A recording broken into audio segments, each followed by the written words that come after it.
Hi guys, it's Jomari here and welcome back to my channel. For today's video, I am going to show you how to make a carrot cake using my own recipe.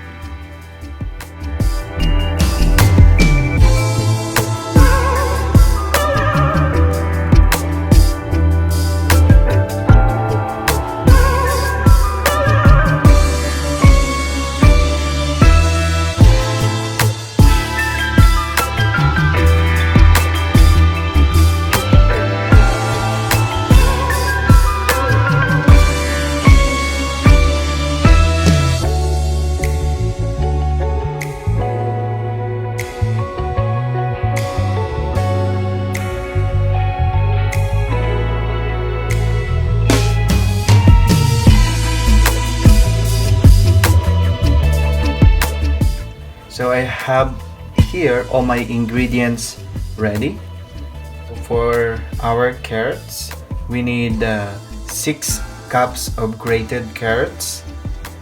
I have here 4 cups of flour. I have 1.5 brown sugar, 1.5 white sugar. Here I have 2.5 cup of canola oil, and we're going to put vanilla extract 2 teaspoons. I have 8 large egg here. I have 3 teaspoons of cinnamon. I have 4 teaspoons of baking soda here. I have 2 teaspoons of salt and 1 cup of raisin and 1 cup of chocolate chips, and this one is unsweetened by the way guys. And right here is 2 cups of chopped walnut. What I do here is I toast it very light, but not that really toasted, to add a little bit flavor on our carrot cake. So the first thing we're going to do is we're going to mix first our dry ingredients. So here we're going to put our flour and our baking soda, our salt, and our cinnamon.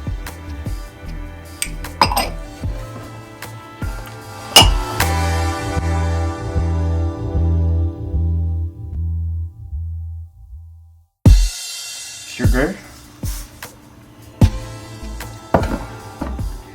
So we're going to mix our brown sugar, white sugar, and our vegetable oil or canola oil.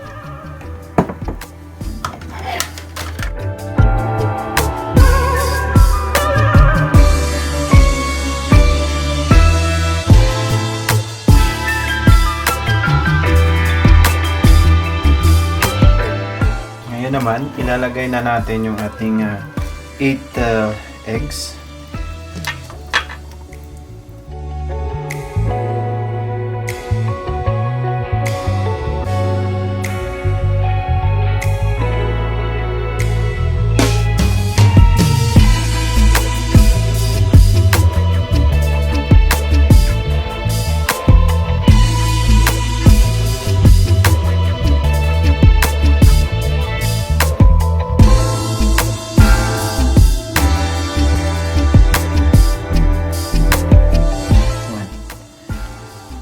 Ngayon, ilagay na natin yung ating vanilla.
naghanda lang ako ng non-stick cake pan dito. This one is 6 by 3. Dalawang 6 by 3 and then 6 by 1.5. Then hindi na ako maglalagay ng non-stick spray guys kasi this one is with vegetable oil, so hindi na yan siya didikit. At naglagay lang ako ng parchment paper sa pinaka sa pinaka ilalim. So gawin lang natin ay haluin lang natin yan ng spatula.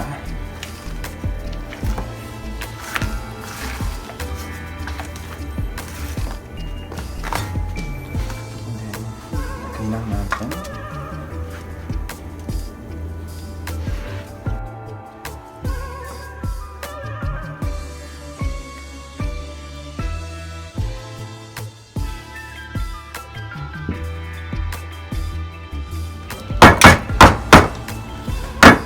So tanggalin lang natin yung air, excess air. Then ready na tayo mag-bake. So, yung oven ko ay naka-preheat na siya ng 350 degrees for about 30-35 minutes until the top of your carrot cake is look like golden brown. And you can always check that with a toothpick. That's what I always do. So, let's bake.